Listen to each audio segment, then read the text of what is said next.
Hi students, నేను మీ physics Ramesh sir from TSAT. DSC, HGT మరియు స్కూల్ అసిస్టెంట్ విద్యార్థుల కోసం టీసాట్ ద్వారా నిర్వహించబడుతున్నటువంటి కార్యక్రమానికి స్వాగతం. మనకు విద్యుత్తుకు సంబంధించినటువంటి అయస్కాంతానికి సంబంధించినటువంటి కొన్ని ముఖ్యమైనటువంటి ప్రశ్నలను మనం ఈ ఎపిసోడ్లో చర్చించుకోబోతున్నాం. ఫస్ట్ క్వశ్చన్ వచ్చేసరికి, ఇంటిలో కరెంటు మీటర్ పైన ఉండేటటువంటి కొలతలు ఏమిటి? చూడండి అమ్మా, జనరల్గా ఇక్కడ మనం చర్చించుకోవాల్సినటువంటి అంశము విద్యుత్ సామర్థ్యము అన్నమాట. విద్యుత్ సామర్థ్యం అంటే ఏమిటి? విద్యుత్ సామర్థ్యం అంటే ఏంటిదమ్మా అంటే పొటెన్షియల్ భేదం. పొటెన్షియల్ భేదము మరియు కాలముల లబ్ధాన్ని విద్యుత్ సామర్థ్యం అంటాం.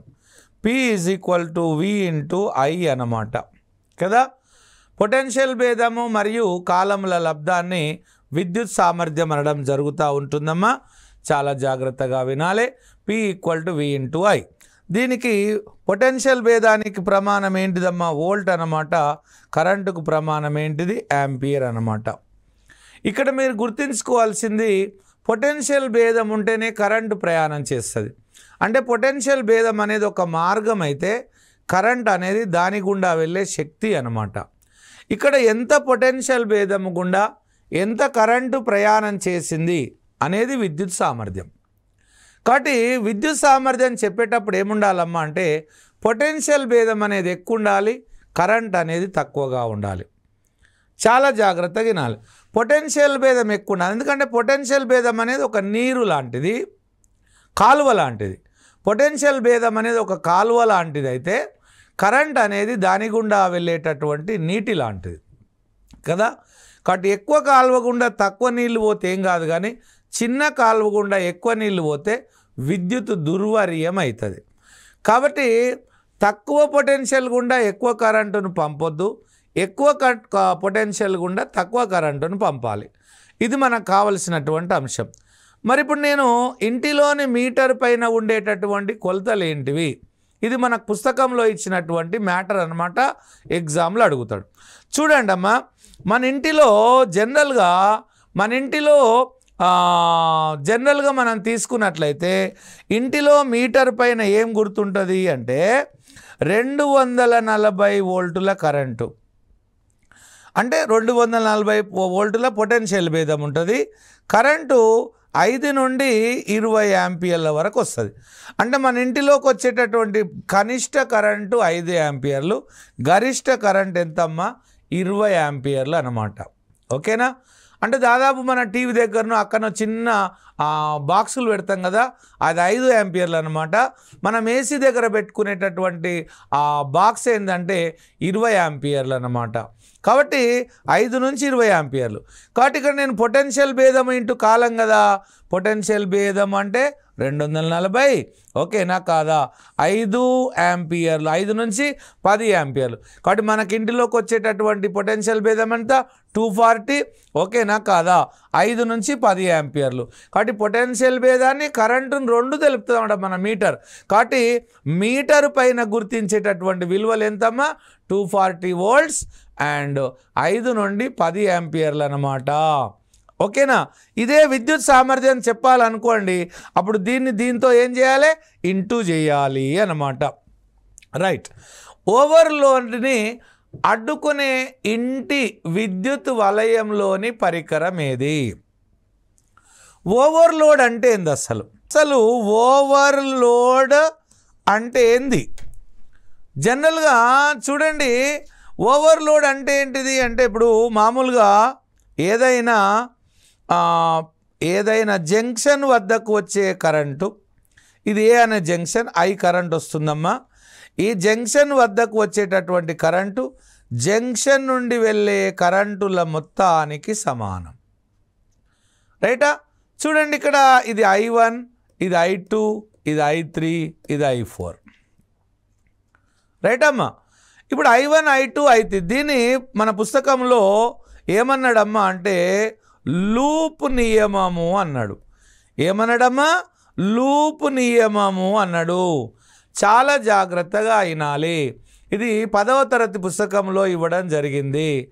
జంక్షన్ వద్దకు వచ్చే కరెంటుల మొత్తము జంక్షన్ నుండి వెళ్ళే కరెంటుల మొత్తానికి సమానము. ఓకేనమ్మా. అయితే మన పుస్తకంలో ఒక పట్టిక కూడా ఇవ్వడం జరిగిందమ్మా.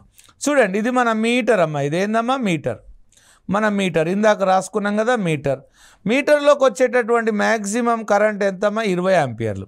ఈడ నేను ఒక ఫ్యూజ్ వైర్ పెట్టిన. మంచిగానండి. ఇప్పుడు నేను ఒక డివైజ్ను కనెక్ట్ చేసిన, టీవీ అనుకుందాం. ఈడ నేను ఒక కంప్యూటర్ని పెట్టుకున్నా, ఈడ ఇంకో పరికరాన్ని పెట్టుకున్నా. రైట్ అమ్మా? ఓకే. ఇప్పుడు చూడండి, 20 ఆంపియర్లు కదా. ఈడ నేను 12 ఆంపియర్లు దీంట్లో వాడిన, 4 ఆంపియర్లు దీంట్లో వాడిన. 12 4 ఎంత అయింది? 16. ఇంకో 4 ఆంపియర్లు వాడాలి కదా. మన ఇంట్లోకి వచ్చే కరెంట్ 20 ఆంపియర్లు అయినప్పుడు ఈ 20 ఆంపియర్లను మనం డిస్ట్రిబ్యూట్ చేసినాం. ఇప్పుడు ఇంకో పరికరాన్ని నేను ఇక్కడ వాడినా అనుకో, ఇంకో ఎక్కువ పరికరాన్ని వాడినప్పుడు కరెంట్ ఎక్కువ అవుతుంది. 20 ఆంపియర్ల కన్నా ఎక్కువ కరెంటును నువ్వు వాడితే, 20 ఆంపియర్ల కన్నా ఎక్కువ కరెంటును ఇంటిలో వాడినప్పుడు దానినే ఓవర్లోడ్ అంటాము.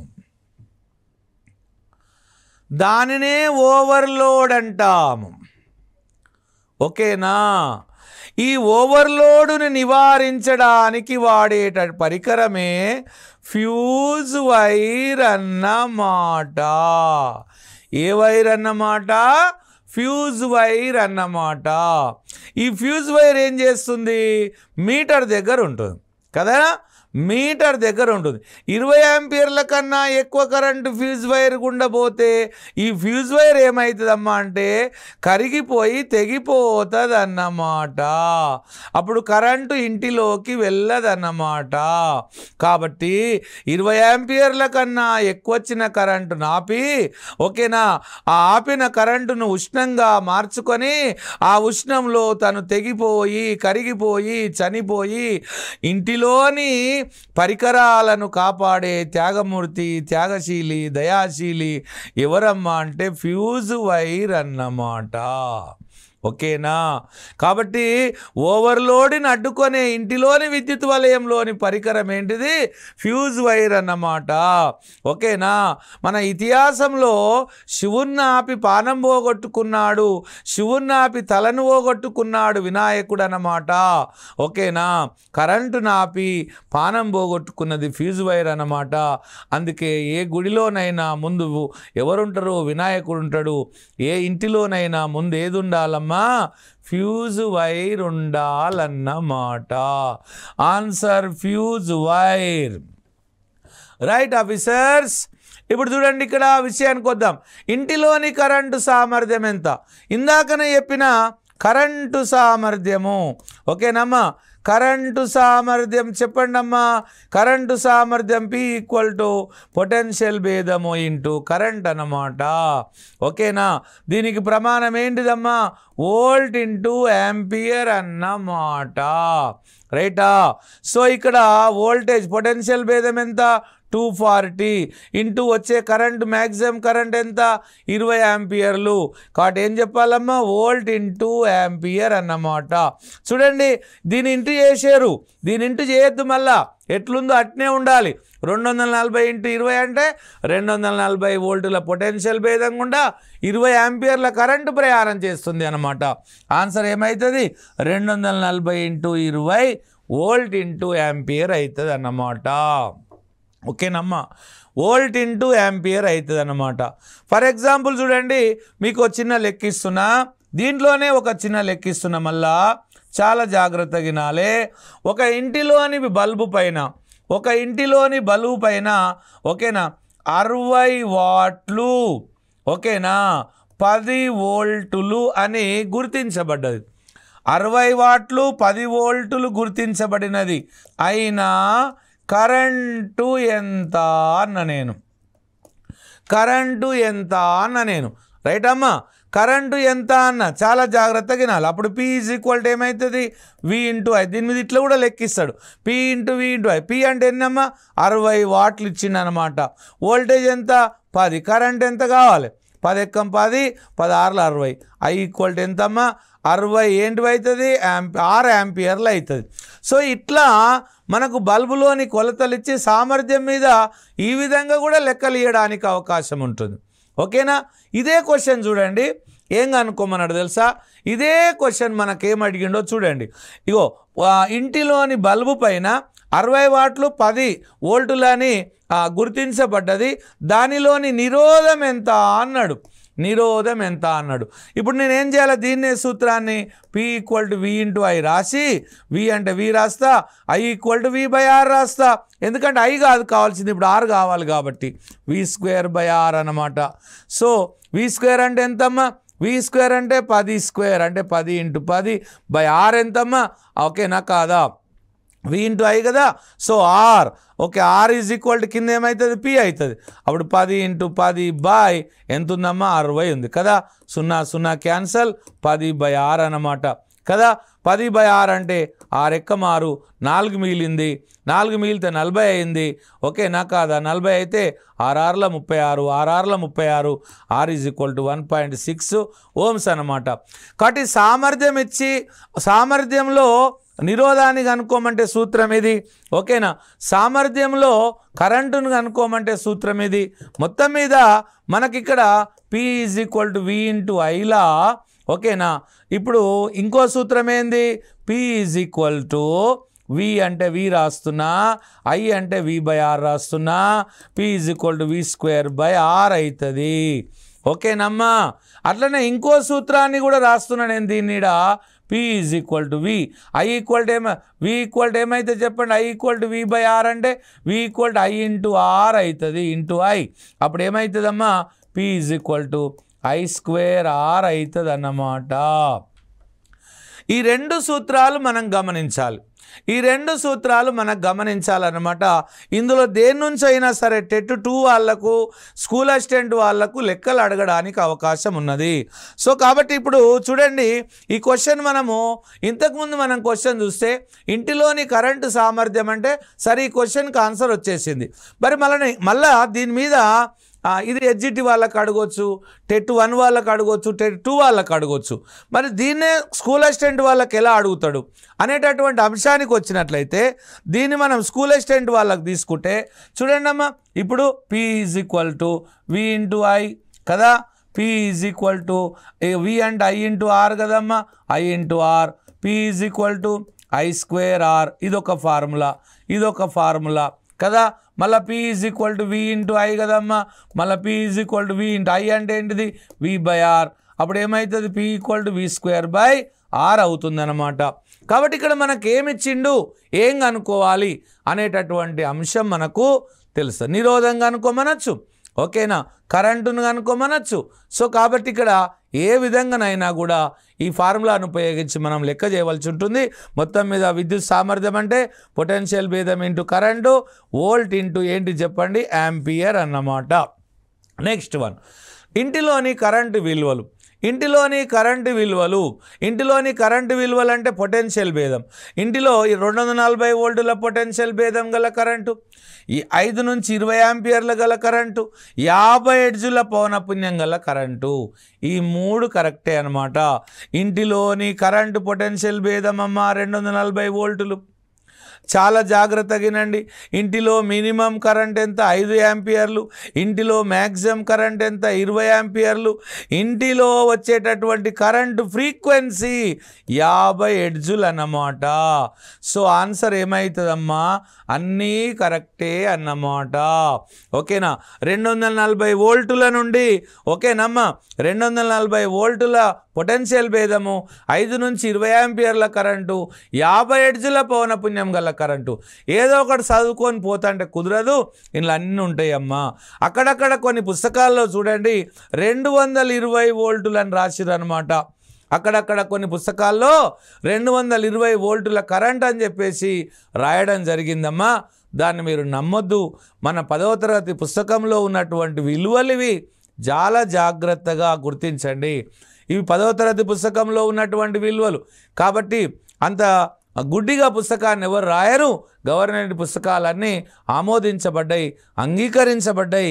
10వ తరగతి పుస్తకంలో ఉన్నటువంటి విలువలను మనం గుర్తించాలి. అవి మన డిఎస్సిలో వస్తాయి. ఇవి డిఎస్సి వరకు మాత్రమే కరెక్ట్ అని వీళ్ళు చెప్తూ ఉంటారు. కాదు, ఓకేనా? అన్ని సరి అయిన విలువలు మాత్రమే 10వ తరగతి పుస్తకంలో తెలుగు అకాడమీ పుస్తకాల్లో ఉంటాయి, అది గమనించాలి. 220 వోల్టులను అక్కడిక్కడ గుర్తించబడ్డది తప్పు అన్నమాట. అర్థమైందమ్మా? ఓకేనా? 240 వోల్టుల కరెంటు, 5 నుంచి 20 యాంపియర్ల కరెంటు, 50 హెర్ట్జుల పౌనపున్యం గల కరెంట్ అన్నమాట. ఓకేనా? నెక్స్ట్ ప్రశ్నలోకి వెళ్దాం ఆఫీసర్స్. చూడండి నెక్స్ట్ వన్. 5 ఓముల నిరోధాన్ని 5 సమాన భాగాలుగా చేసి సమాంతరంగా కలిపిన ఫలిత నిరోధం ఎంత? రైటా? చూడండి ఇక్కడ విషయానికి వద్దాం. మనం ఎన్ని ఓముల కరెంటు? 5 ఓముల కరెంటు కదా. 5 ఓముల కరెంట్ అన్నమాట. ఒక తీగను తీసుకుందాం.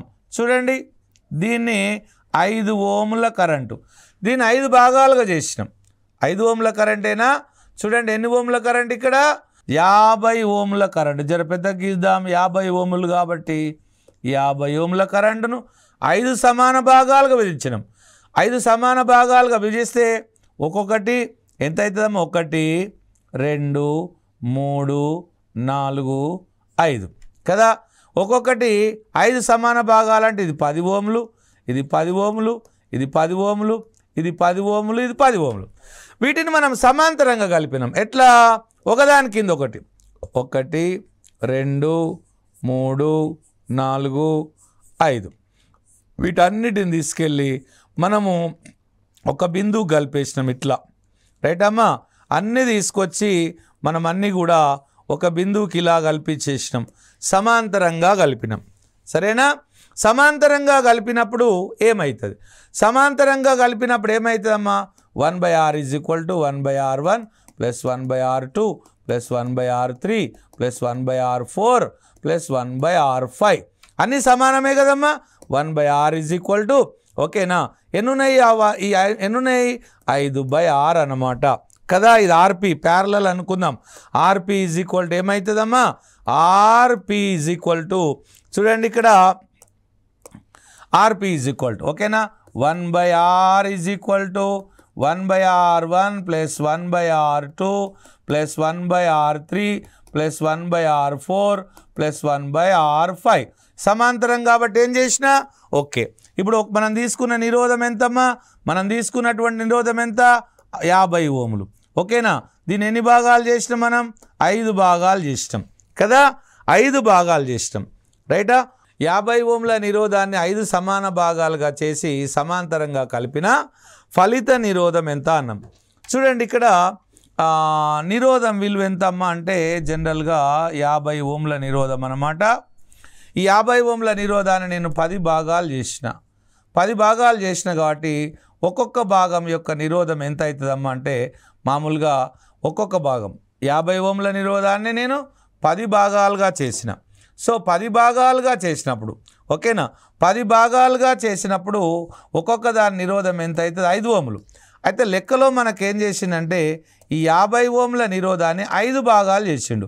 అప్పుడు ఏమవుతుంది? ఒక్కొక్క దాని నిరోధం ఏమవుతుందమ్మా? 10 ఓములు అవుతుంది. ఇప్పుడు మనకు సమాంతర పద్ధతిలో ఏం చేస్తాం మనము? 1/r = 1/r1 + 1/r2 + 1/r3 + 1/r4 + 1/r5 అనమాట. ఇక్కడ 1/r ఓకేనా? అన్నీ సమానమే కాబట్టి 5 ఉన్నాయి కాబట్టి 5 × 1/r అవుతుంది కదా. అప్పుడు ఇది సమాంతర పద్ధతి కాబట్టి నేను ఆర్పి అనుకుంటున్నా. అప్పుడు ఆర్పి ఏమవుతుందమ్మా? r/5 అవుతుంది. ఓకేనా? దీనికి సింపుల్ సూత్రం అంటే ఏంటంటే సమాన విలువ గల ఎన్ని నిరోధాలను సమాంతర పద్ధతిలో కలిపితే ఫలిత నిరోధము r/n అవుతుంది. ఆర్పి ఒక్కొక్క దాని నిరోధం ఎంత? ఇక్కడ నేనేం తీసుకున్నా? 10 అవుతుంది కదా. 50 నిరోధాలను 10 భాగాలు చేసిన. 50 ఓకేనా? ఒక్కొక్క 5 భాగాలు చేసిన. 5 భాగాలు చేస్తే ఏమైంది చెప్పండి? ఒక్కొక్క దానికి 10 వచ్చింది. 10/2 అంటే 2 ఓములు వచ్చిందనమాట. సరేనా? సో ఆన్సర్ ఏమవుతుందమ్మా? ఇక్కడ విషయానికి వచ్చినట్లయితే ఆన్సర్ 2 ఓములు. 50 ఓముల నిరోధాన్ని ఓకేనా 5 భాగాలు చేస్తే ఒక్కొక్క దాని నిరోధము 10 ఓములు. వీటిని మళ్ళా ఎలా కలిపినాం మనము? సమాంతరంగా కలిపినాం. వీటిని సమాంతరంగా కలిపినప్పుడు ఏమవుతుంది అంటే అప్పుడు are is equal to R/N అవుతుంది. ఒక్కొక్క దాని ఎంతమ్మా 10. ఎన్ని భాగాలు చేసినా 5 భాగాలు ఎంత అవుతుంది? 2 ఓములు అవుతుంది ఆన్సర్. ఓకేనా? Thank you. నెక్స్ట్ వన్ విషయానికి వద్దాం. జౌల్ ఫర్ కూలుంబునకు సమానమైనది ఏది? 1 what, 2 volt, 3 ampere, 4 Tesla. Joule for coulomb అంటే ఏంటిదండి? పని బై ఆవేశం కదా. పని బై ఆవేశము అంటే ఇప్పుడు సపోజ్ చూడండి, ఇదొక విద్యుత్ క్షేత్రం, దీంట్లో ఆవేశంలో Q ఆవేశం ఉంది, క్షేత్ర తీవ్రత E అనమాట. విద్యుత్ క్షేత్ర తీవ్రత ఏం చేస్తుందమ్మా? క్షేత్రంలోనికి వేరే ఆవేశాన్ని రానివ్వకుండా బయటికి నెట్టేస్తుంది. ఇప్పుడు మనం ఏం చేయాలి? 1 కూలుంబ్ ధనావేశాన్ని 1 కూలుంబ్ ధనావేశాన్ని క్షేత్రం బయటి నుండి క్షేత్రంలోకి తీసుకురావాలి. క్షేత్రం బయటి నుండి క్షేత్రం లోపలికి తీసుకురావడానికి ఈ క్షేత్ర తీవ్రతకు వ్యతిరేకంగా మనం కొంత పని చేస్తాం. ఆ పనిని విద్యుత్ పొటెన్షియల్ అంటాం. కాబట్టి విద్యుత్ పొటెన్షియల్, ఓకేనమ్మా, విద్యుత్ పొటెన్షియల్కు ఫార్ములా ఏంటిది? విద్యుత్ పొటెన్షియల్కు ఫార్ములా పని బై ఆవేశం. పని బై ఆవేశం V ఈక్వల్ టు ఏంటిదమ్మా అంటే W/Q. W అంటే ఏంటిదమ్మా అంటే జౌల్ అన్నమాట, ఆవేశం అంటే కూలుంబ్ అన్నమాట. జౌల్ ఫర్ కూలుంబ్ని ఏమంటామంటే వోల్ట్ అంటాం. ఏమంటామండి? వోల్ట్ అంటాం. కాబట్టి ఇక్కడ జౌల్ ఫర్ కూలుంబ్ అనేది వోల్ట్ అన్నమాట. సో ఇది విద్యుత్ పొటెన్షియల్కు లేదా పొటెన్షియల్ భేదానికి ప్రమాణం. ఇదే చూడండి, నేను 1 వోల్ట్ ఈజ్ ఈక్వల్ టు ఏం చెప్తా అంటే 1 volt is equal to 1 joule for 1 coulomb అని కూడా చెప్తాను. ఓకేనా? అంటే 1 కూలుంబ్ ఆవేశాన్ని క్షేత్రంలోకి తీసుకురావడానికి 1 జౌల్ పని కూడా చేస్తే అప్పుడు ఎంత పొటెన్షియల్ అంటాం? 1 వోల్ట్ పొటెన్షియల్ అంటాం. ఈ పొటెన్షియల్ను కొలిచే పరికరం పేరు ఏం పేరమ్మా అంటే వోల్ట్ మీటర్ అన్నమాట. ఈ వోల్ట్ మీటర్ను వలయంలో ఎలా కలుపుతాము అమ్మా? సమాంతరంగా కలుపుతాము అన్నమాట. రైట్ అమ్మా? ఈ వోల్ట్ మీటర్ ఎలా తయారవుతుందమ్మా? గాల్వానోమీటర్కు ఒక నిరోధాన్ని సమాంతరంగా కలిపితే అప్పుడు వోల్ట్ మీటర్ తయారవుతుంది. మరి గాల్వానోమీటర్ ఏం చేస్తుందమ్మా? కరెంటు దిశను సూచిస్తుంది. సో కరెంటు దిశను సూచించే పరికరం గాల్వానోమీటర్. ఆ గాల్వానోమీటర్కు ఒక నిరోధాన్ని శ్రేణిలో కలిపితే వోల్ట్ మీటర్ తయారవుతుంది. వోల్ట్ మీటర్ పొటెన్షియల్ని కొలుస్తుంది. పొటెన్షియల్ అంటే ఏంటిదమ్మా? పొటెన్షియల్ అంటే పని బై ఆవేశము, దానికి ప్రమాణం ఏంటిది? వోల్ట్ అన్నమాట. ఫైనల్గా చూసిరా ఎక్కడి నుండి ఎక్కడికి లింక్ ఉందో ఒక్కసారి చూడండి. జౌల్ ఫర్ కూలుంబ్ అంటే వోల్ట్ అన్నమాట. వోల్ట్ అనేది ఎవరికి ప్రమాణం? పొటెన్షియల్కు లేదా పొటెన్షియల్ భేదానికి ప్రమాణం. పొటెన్షియల్ భేదాన్ని పొటెన్షియల్ని కొలిచే పరికరం వోల్ట్ మీటర్ అన్నమాట. ఓకేనా? వోల్ట్ మీటర్ను విద్యుత్ వలయంలో ఎలా కలుపుతాం? సమాంతరంగా కలుపుతాం. వోల్ట్ మీటర్ను గాల్వానోమీటర్ ద్వారా తయారు చేస్తాం. ఎలా తయారు చేస్తాం? గాల్వానోమీటర్కు ఒక నిరోధాన్ని శ్రేణిలో కలపడం ద్వారా తయారు చేస్తాం. ఓకేనా ఆఫీసర్స్? ఫైనల్గా జౌల్ ఫర్ కూలుంబ్ అంటే ఏంటిదమ్మా? వోల్ట్ అన్నమాట. చూడండి, ఇక్కడ 6 ఓంల నిరోధాలను శ్రేణిలో మరియు 12 ఓంల నిరోధాలకు సమాంతరంగా కలిపిన వలయంలో ఫలిత నిరోధం ఎంత అన్నాం. చూడండి, విద్యుత్ వలయం అంటే ఏముండాలి? ఒక బ్యాటరీ ఉండాలి, ఒక సెల్ ఉండాలి, ఒక టాప్ కీ ఉండాలి. టాప్ కీ అంటే ఏంటిదమ్మా? స్విచ్ అన్నమాట. ఓకేనా? ఇక్కడ నేనేం చేసిన చూడండి, ఇక్కడ 6 ఓంల నిరోధాలను శ్రేణిలో కలిపిన పక్క 1 6, ఇది ఒక 6. ఓకేనా కాదా? కలిపేసి ఈ రెండింటిని నేను చేసిన 12 ఓంల నిరోధానికి సమాంతరంగా కలిపిన. ఇలా ఉందన్నమాట. సరేనా? ఇప్పుడు ఈ ఫలిత నిరోధం అడిగిండు అన్నమాట. ఇది ఏ, ఇది బి అనుకుంటే ఈ రెండింటి మధ్యన నిరోధం ఎంత అడిగిండు. ఇది 6 కదమ్మా, ఇది 6 అన్నమాట, ఇది 6, ఇది 12. సో శ్రేణిలో కలిపినప్పుడు 6 + 6 ఏమవుతుంది? 6 + 6, ఈ 6 ఏమవుతుంది? 12. శ్రేణిలో కలిపినప్పుడు ఏమవుతుంది? శ్రేణిలో RS = R1 + R2 అమ్మ కదా. ఓకే, 12. ఇప్పుడు ఏమైంది? మళ్ళీ 12, ఇది కూడా 12. ఈ రెండు ఎట్లున్నాయి? ఇప్పుడు సమాంతరంగా ఉన్నాయి. సమాంతరంగా ఉన్నప్పుడు RP = ఎంతమ్మా? R/N అన్నమాట. R అంటే ఎంత? 12. ఎన్ని ఉన్నాయి? ఎన్ని ఉన్నాయి? 2 ఉన్నాయి. 2 6ల 12 ఎంత? 6 ఓములు అన్నమాట. ఆన్సర్ 6.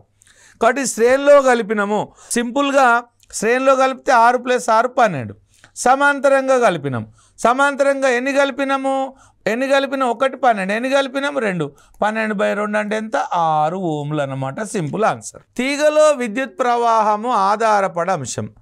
తీగలో విద్యుత్ ప్రవాహం దేని మీద ఆధారపడుతుంది అంటే, తీగలో విద్యుత్ ప్రవాహము స్థిర ఉష్ణోగ్రత వద్ద పొటెన్షియల్ భేదానికి అనులోమ సంబంధంలో ఉంటుంది అన్నాం కదా. పొటెన్షియల్ భేదానికి పొటెన్షియల్ భేదం మీద ఆధారపడుతుంది. At the same time I = V/R అన్నమాట. I ఏమైతే చెప్పండి అమ్మా? V/R. కాబట్టి ఇక్కడ నిరోధానికి ఏ సంబంధంలో ఉంటుంది? విలోమ సంబంధంలో ఉంటుంది. తీగ విద్యుత్ ప్రవాహము ఆధారపడు అంశము. రైట్ అమ్మా? తీగ విద్యుత్ ప్రవాహం దేని మీద ఆధారపడుతుంది? ఒక తీగ అమ్మ, ఈ ఒక తీగ ఉంది కదా, ఒక తీగ. ఈ రెండింటి మధ్యన ఎంత పొటెన్షియల్ భేదం ఉంటే అంత కరెంటు ప్రయాణం చేస్తుంది. అర్థమైందా? ఈ తీగలో పొటెన్షియల్ భేదం మారితే ఏమవుతుంది? పొటెన్షియల్ భేదం మారింది అనుకోండి, కరెంటు కూడా మారుతుంది అన్నమాట. కాబట్టి 2 చివరల మధ్య ఉన్న పొటెన్షియల్ భేదం మీద డిపెండ్ అవుతుంది అన్నమాట. ఎంత పొటెన్షియల్ భేదాన్ని మనం ఇచ్చినాము. ఫర్ ఎగ్జాంపుల్ చూడండి, చాలా జాగ్రత్తగా చూడండి. ఇప్పుడు నేనేం చేసిన? బ్యాటరీ కలిపిన. చూడండి, ఇప్పుడు అందరు ఏమనుకుంటారు? జనరల్గా నిరోధం మీద కూడా ఆధారపడుతుంది అనుకుంటాం, కానీ నిరోధం మీద డిపెండ్ కాదు. ఎందుకు అంటే చూడండి, ఇగో ఇది బ్యాటరీ అమ్మ, ఇది ఏంది? ఇది ప్లస్, ఇది మైనస్. నేను ఎంత పొటెన్షియల్ భేదం మీద ఆధారపడ్డది. సో కాబట్టి తీగ యొక్క 2 చివరల మధ్య ఉన్న పొటెన్షియల్ భేదం మీద ఆధారపడుతుంది. So I = ఏంటిదమ్మా? V = I. V = I × R అన్నమాట. ఈ I అనేది V మీద డిపెండ్ అవుతుంది. R అనేది కాన్స్టెంట్. పొటెన్షియల్ భేదం మీద ఆధారపడుతుంది. ఎక్కడ? స్థిర ఉష్ణోగ్రత వద్ద. క్రింది వానిలో డయాయస్కాంత పదార్థం కానిది ఏది అన్నాం. క్రింది వానిలో డయాయస్కాంత పదార్థం కానిది ఏంది? అయస్కాంత పదార్థాలు చూడండి, డయా, పారా, ఫెర్రో, 3 అయస్కాంత పదార్థాలు. అయస్కాంతం చేత స్వల్పంగా వికర్షించబడేవి డయా, స్వల్పంగా ఆకర్షించబడేటి పారా, బలంగా ఆకర్షించబడేటివి ఫెర్రో అయస్కాంత పదార్థాలు. చూడండి, ఇక్కడ రాస్తున్న డయాయస్కాంత పదార్థాలు గాలి, నీరు, రాగి, బంగారము, ఓకేనమ్మా, పాదరసము, బిస్మత్ అన్నమాట. ఓకేనమ్మా? గాలి, నీరు, రాగి, బంగారము, పాదరసము, బిస్మత్. ఓకేనా? పారాయస్కాంత పదార్థాలు అల్యూమినియం అన్నమాట, మ్యాంగనీస్ అన్నమాట, ప్లాటినం అన్నమాట, క్రోమియం అన్నమాట, ఆక్సిజన్ అన్నమాట. ఇవి పారాయస్కాంత పదార్థాలు. ఓకేనా? ఫెర్రో అయస్కాంత పదార్థాలు ఇనుము అన్నమాట, ఉక్కు అన్నమాట, కోబాల్ట్ అన్నమాట, నికెల్ అన్నమాట. ఇప్పుడు ఏమడిగింది నిన్ను? క్రింది వానిలో డయాయస్కాంత పదార్థం కానిది. గాలి డయాయస్కాంత పదార్థమే, నీరు డయాయస్కాంత పదార్థమే, బంగారం కూడా అయస్కాంత పదార్థమే, కానిది ప్లాటినం, ఇది పారాయస్కాంత పదార్థం. ఆన్సర్ ప్లాటినం అన్నమాట. ఓకేనా? ఇక్కడ మీరు చూడండి, అయ్యిందా కానిదా అనేది చూసుకోవాలి. ఓకేనా? కానిది అడిగిండు కాబట్టి ఆన్సర్ ఏమవుతుందమ్మా? ప్లాటినం అవుతుంది అన్నమాట. రైటా? ఇలా చూడండి, ఇవన్నీ గుర్తుపెట్టుకోండి చాలా జాగ్రత్తగా. డయాయస్కాంత పదార్థాలు రాసిన, పారా రాసిన, ఫెర్రో రాసిన. డయాయస్కాంత పదార్థాలు అయస్కాంత వశ్యత విలువలు. అయస్కాంత వశ్యత అంటే నేనేం చేస్తా? ఒక అయస్కాంత పదార్థాన్ని ఇంకొక అయస్కాంతంతో తీసుకొని తయారు చేస్తా. ఎన్నో ఎస్, రైటా? ఇంకొక అయస్కాంతంతో తీసుకొని తయారు చేస్తా, ఎస్ ఎన్. ఇలా 2 అయస్కాంతాల చేత స్పర్శ గావించి ఇలా ఒక అయస్కాంతాన్ని నేను తయారు చేసిన. అమ్మా, నేను తీసుకున్న అయస్కాంతం యొక్క తీవ్రత హెచ్ అన్నమాట, ఏర్పడిన అయస్కాంతం యొక్క తీవ్రత I అన్నమాట. హెచ్ను అయస్కాంత క్షేత్ర తీవ్రత అంటాము. Iని ఏమంటామమ్మా అంటే అయస్కాంతీకరణ తీవ్రత అంటాము. అయస్కాంతీకరణ తీవ్రత అంటాము. I = H అన్నమాట. I = కై ఇంటూ హెచ్ అన్నమాట. కై is equal to I by H అన్నమాట. ఇక్కడ కైని అయస్కాంత వశ్యత అంటాం. అంటే అర్థం ఏంటిది చూడండి, తీసుకున్న అయస్కాంతం యొక్క తీవ్రత హెచ్, ఏర్పడిన అయస్కాంతం యొక్క తీవ్రత ఏంటిదమ్మా ఐ అన్నమాట. అంటే నేను మీకు చెప్పిన పాఠం హెచ్, మీకు వచ్చిన పాఠం ఏంటిది ఐ. ఇది అయస్కాంత వశ్యత. కై equal to I by H. ప్రమాణాలు ఉండవు. ఓకేనా. ఐ అంటేనేమో ఏర్పడ్డది, హెచ్ అంటే తీసుకున్నది, ఐ అంటే మీకు వచ్చింది, హెచ్ అంటే నేను చెప్పింది కదా. కాబట్టి ఇప్పుడు నేను ఎంత చెప్పినో మీకు అంత వస్తే విలువ ఒకటి, నేను ఎంత చెప్పినో మీకు అంతకంటే తక్కువ వస్తే ఒకటి కంటే తక్కువ, నేను ఎంత చెప్పినో మీకు అంతకంటే ఎక్కువ వస్తే ఒకటి కంటే ఎక్కువ. ఇప్పుడు చూడండి, డయాయస్కాంత పదార్థాలకు అడిగిన, డయాయస్కాంత పదార్థాలు ఏం చేస్తాయి, అయస్కాంతం అంటే స్వల్పంగా ఇష్టం ఉండదు. అంటే పిల్లగానికి ఫిజిక్స్ అంటే స్వల్పంగా ఇష్టం లేదు కాబట్టి వినడు. వినకపోతే నేను చెప్పింది అంత వస్తాడా, వింటడా, వినడు. కాబట్టి ఒకటి కంటే తక్కువ, ఇంకా వికర్షించుంటు కాబట్టి రుణాత్మకం అన్నమాట. కాబట్టి ఒకటి కంటే తక్కువ రుణాత్మకం. ఇది డయాయస్కాంత పదార్థాలకు. ఓకేనా కాదా. ఒకటి కంటే తక్కువ రుణాత్మకము డయాయస్కాంత పదార్థాలకు అన్నమాట. అదే పారాయస్కాంత పదార్థాలకు ఒకటి కంటే తక్కువ ధనాత్మకం. ఓకేనా. అదే ఫెర్రో అయస్కాంత పదార్థాలకైతే ఒకటి కంటే ఎక్కువ ధనాత్మకం. చూడండి, ఇక్కడ విషయానికి వద్దాం, చాలా జాగ్రత్తగా వినాలి. మామూలుగా చూడండి, నేను మీకు కంక్లూజన్ ఇస్తున్నా. ఇక్కడ కై విలువ డయాయస్కాంత పదార్థాలకు ఓకేనా <1 అండ్ నెగటివ్. ఓకేనా. పారాయస్కాంత పదార్థాల కై విలువ <1 అండ్ పాజిటివ్. ఫెర్రో అయస్కాంత పదార్థాల కై విలువ <1 అండ్ పాజిటివ్ అన్నమాట. ఓకేనా ఆఫీసర్స్. ఇప్పుడు చాలా జాగ్రత్తగా ఇక్కడ చెప్పినటువంటి విలువలన్నిటిని కూడా ప్రశ్నలన్నిటిని కూడా 1-2 సార్లు చదువుకోండి, రివైజ్ చేసుకోండి. ఈ సదవకాశాన్ని ఉపయోగించుకోండి. ఆ భగవంతుడు కూడా మీ వెంబడి ఉంటాడని చెప్పేసి ఆశిస్తూ ఓకేనా. Thank you very much. జై హింద్.